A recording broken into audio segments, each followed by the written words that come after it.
धम्मपद गाथा क्रमांक 225।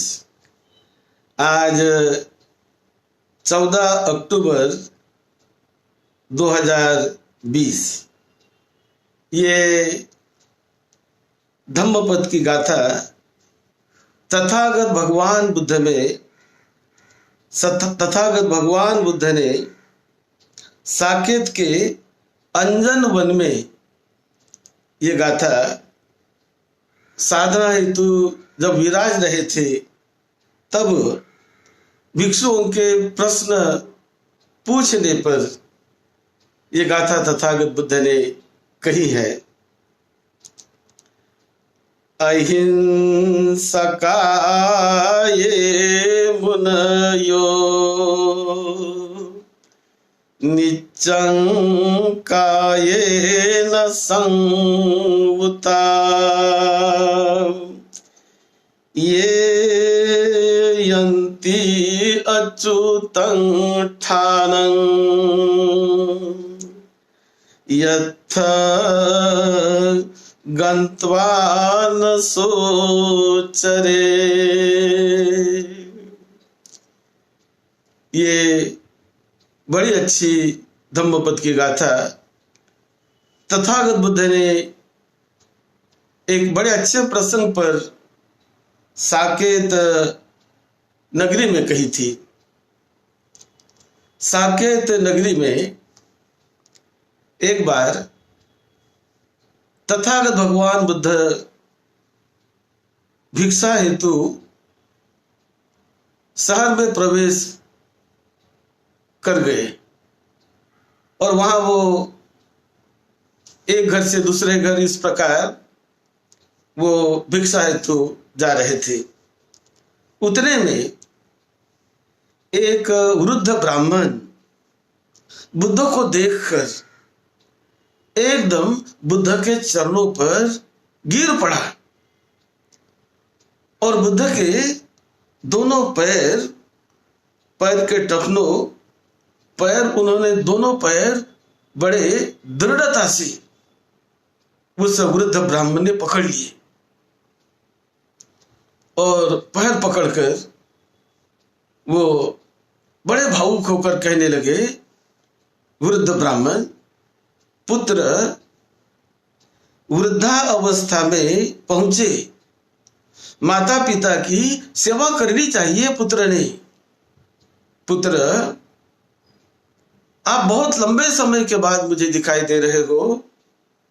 मैं कितना आपको खोज रहा था, लेकिन आप मुझे दिखाई नहीं दिए। पुत्र, आपको देखने के लिए हम लालायित थे और पुत्र आपकी माता भी आपको देखने के लिए लालायित है। चलो घर चले। ऐसा उस वृद्ध ब्राह्मण ने कहा और पैर को उन्होंने पकड़ के रखा और वंदना की और कहने लगे, पुत्र, माता पिता की सेवा करना ये तो पुत्र का काम है। हम वृद्ध हो गए हैं। ऐसा वो बुद्ध को बोलने लगा और भिक्षु भी उनके साथ थे, बुद्ध के साथ थे। और वो ब्राह्मण कहने लगा, चलो घर चले, माता भी, आपकी माता इंतजार कर रही है, चलो घर चले। तो बुद्ध ने उनकी बात सुन ली और सुनकर बुद्ध उनके साथ उनके घर चले गए। और जब घर चले गए तो घर जाकर वृद्ध ब्राह्मण ने बहुत उनका स्वागत सत्कार किया। सभी लोगों ने बड़ा स्वागत सत्कार किया और भिक्षु संघ को उन्होंने बड़े आदर सम्मान से अपने घर में, अपने मकान में बिठाया। और फिर वृद्ध ब्राह्मण ने कहा अपने दूसरे पुत्रों को भी कि आइए, ये आपके बड़े भाई है, आप इनको वंदन करो, इनको प्रणाम करो। ऐसा करके उन्होंने, वृद्ध ब्राह्मण ने अपने दूसरे लड़के लड़कियों को भी, सभी को बुलाया और सबको बुलाकर बुद्ध को प्रणाम करवाने लगाया। सभी ने बुद्ध को प्रणाम किया, सभी ने बुद्ध को वंदना की और वंदना करने के बाद बुद्ध ने भोजन भी किया और दानानुमोदन, भत्तानुमोदन की भी देशना बुद्ध ने वहां पर दी। और इसके बाद वो बुद्ध को आग्रह करने लगी कि पुत्र, अब यहां से कहीं मत जाओ, इसी घर में हर दिन भोजन के लिए आया करो सभी भिक्षुओं के साथ, जो भी आपके साथ भिक्षु है, आप यहां पर आया करो। तो बुद्ध ने कहा, नहीं, मैं तो किसी एक जगह पर बंधा हुआ दान नहीं लेता, निमंत्रण पर मुझे जाना पड़ता है। ऐसा बुद्ध ने कहा। बुद्ध कोई ऐसा बंधा हुआ दान स्वीकार नहीं करते। तो उन्होंने कहा, देखो, जब भी आपको निमंत्रण नहीं मिले तो फिर घर में आना, घर में भोजन करना। ऐसा उन्होंने बुद्ध को कह दिया और बुद्ध फिर वहां से कुछ भिक्षुओं के साथ वहां से वो चले गए। अब जब कभी किसी का निमंत्रण आता तो बुद्ध वहां जाते, और जब निमंत्रण नहीं आता तो बुद्ध इस घर में आकर भोजन करते थे। तो हमेशा भोजन वहां 3 महीने तक जो बुद्ध रहे तो उसी घर में बहुत बार उन्होंने भोजन किया। और जब निमंत्रण आता था तो ये जो वृद्ध ब्राह्मण, वो एक दिन पहले ही जान लेता था कि कल कहाँ जाने वाले हैं बुद्ध। तो उन्हें पता चलता कि इस घर में जाने वाले हैं। तो अपने घर से भात दाल कुछ सब्जियां बनाकर वो वहां पर डब्बा भेजता था कि बुद्ध को ये घर का खाना दे दो। तो इस प्रकार जब दूसरों के यहाँ भोजन था तब भी वो अपने घर से पुत्र स्नेह से वो भोजन भेजते रहा।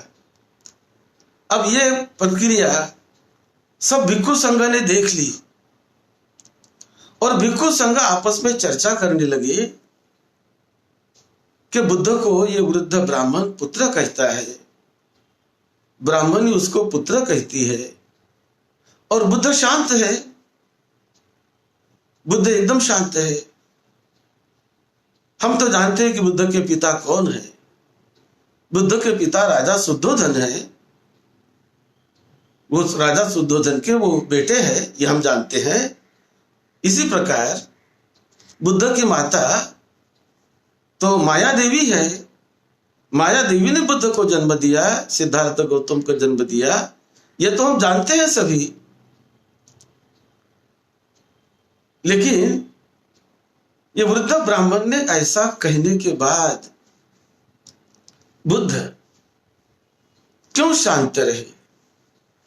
क्यों बुद्ध ने कुछ नहीं कहा? क्या है, क्या वास्तविकता है? ऐसा जानने की उत्सुकता सभी भिक्षु संघ में बढ़ गई, जो भी भिक्षु उनके साथ थे। तो जब ये बात बुद्ध ने सुनी तो बुद्ध ने कहने लगे कि भिक्षुओं, ये सही बात है भिक्षुओं, ये जो वृद्ध ब्राह्मण है ये निरंतर 500 जन्मों तक ये मेरे पिता रहे हैं पूर्व जन्म में, फिर और 500 जन्मों तक ये मेरे चाचा रहे हैं, और फिर दूसरे 500 जन्मों तक ये मेरे बड़े भाई के पिता यानी मेरे ताऊ रहे हैं। ऐसे 500 जन्मों तक इन्होंने 500 1500 जन्मों तक ये मेरे पिता रहे हैं, पिता तुल्य पिता है 500 जन्मों तक। और उसी प्रकार ये जो ब्राह्मणी उद्ध ब्राह्मणी जो है ये 500 जन्मों तक मेरी माता रही है। फिर वो बताते हैं कि यह 500 जन्मों तक वृद्ध ब्राह्मणी आज जो है वो मेरी चाची रही है 500 जन्मों तक। और फिर पिछले 500 जन्म तक वो मेरी ताई रही है। ऐसे 1500 जन्म तक उनमें से 500 जन्म ये मेरी माता थी। तो इन्होंने 500 जन्मों तक यानी पूरे 3000 जन्मों तक इनसे मेरा रिश्ता रहा है। और इन्होंने 3000 में से 500 जन्म मुझे पाला पोसा, मुझे खिलाया पिलाया, मेरा पालन पोषण इन्होंने किया। इस प्रकार से तथागत बुद्ध भिक्षु संघ को बताने लगे अपने पूर्व जन्मों की बात। इस प्रकार का इनका मेरा संबंध रहा है। और अभी उस वृद्ध ब्राह्मण ने उनको आग्रह किया कि कहीं जाना नहीं, हम कितने व्याकुल हैं आपको देखने के लिए, आप यही रहिए, ऐसा वो आग्रह करने लगे। तो बुद्ध 3 महीने तक तो वहां रहे उस साकेत नगरी में। और बहुत बार घर में जाकर भोजन करते थे। 3 महीने के बाद वो वृद्ध माता पिता दोनों ही तथागत बुद्ध के सानिध्य में आने से अनागामी पद को उन्होंने प्राप्त कर लिया। बुद्ध की देशना की वजह से अनागामी दोनों हो गए। और फिर एक दिन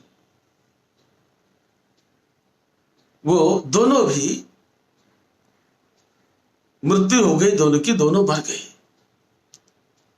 और दोनों की मृत्यु होने के बाद उन दोनों के शव उन्होंने एक ही कुटागार में दोनों के शव उन्होंने रखा।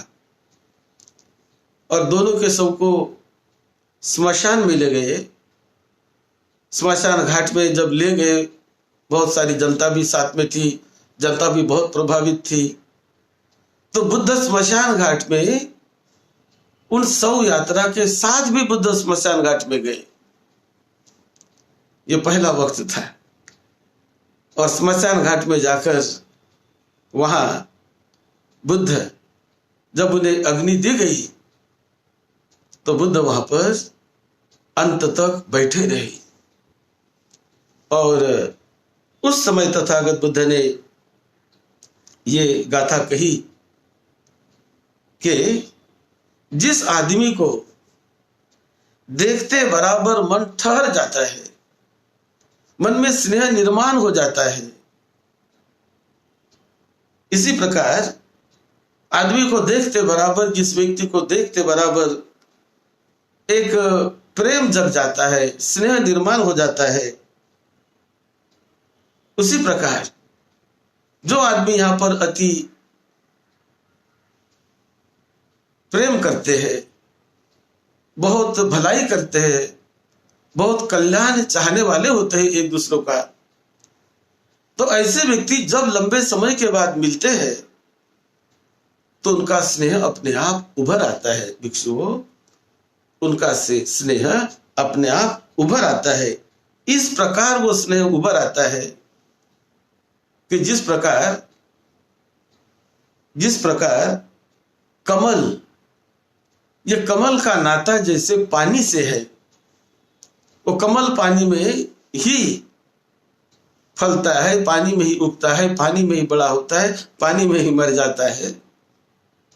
तो जैसा कमल और कमल का जो फूल, लोटस फ्लावर, और पानी का जैसा संबंध है, उसी प्रकार ये जीवों का भी संबंध विश्वमंडल में होते रहता है।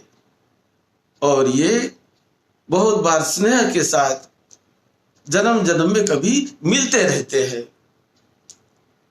तो इस प्रकार तथागत बुद्ध ने अपने पूर्व जीवन की वो कहानी बताई कि 3000 जन्मों तक इनका मेरा स्नेह इस और उस प्रकार से रहा, और उनमें से 500 जन्म ये दोनों मेरे माता पिता रहे हैं। ऐसी बात तथागत बुद्ध ने उस प्रसंग में ये बताई। ये धम्मपद में कहानी आती है 225। और उस समय तथागत बुद्ध ने कहा, अहिंसका ये मुनयो नित्यं कायेन संगता ये यन्ति अच्युतं ठानं यथ गत्वा न सोचरे। कि जो अहिंसक है,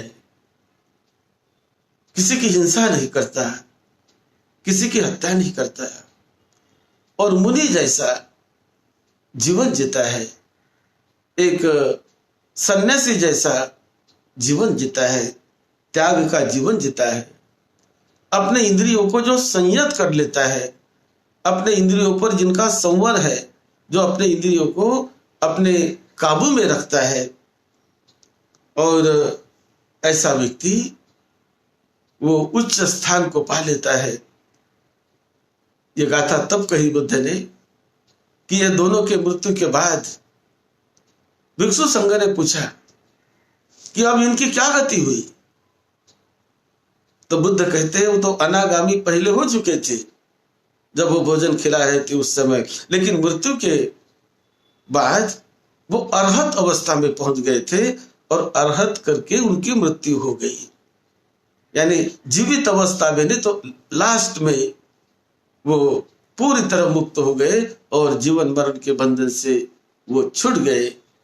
ये गाथा तथागत बुद्ध ने बताई, और उनका संबंध इस प्रकार से जोड़ दिया कि अनागामी पद तो उन्होंने जीवित पद में हासिल किया, क्योंकि अरहत पद के बारे में बोला जाता है अरहत पद केवल भिक्षुओं को ही मिलता है।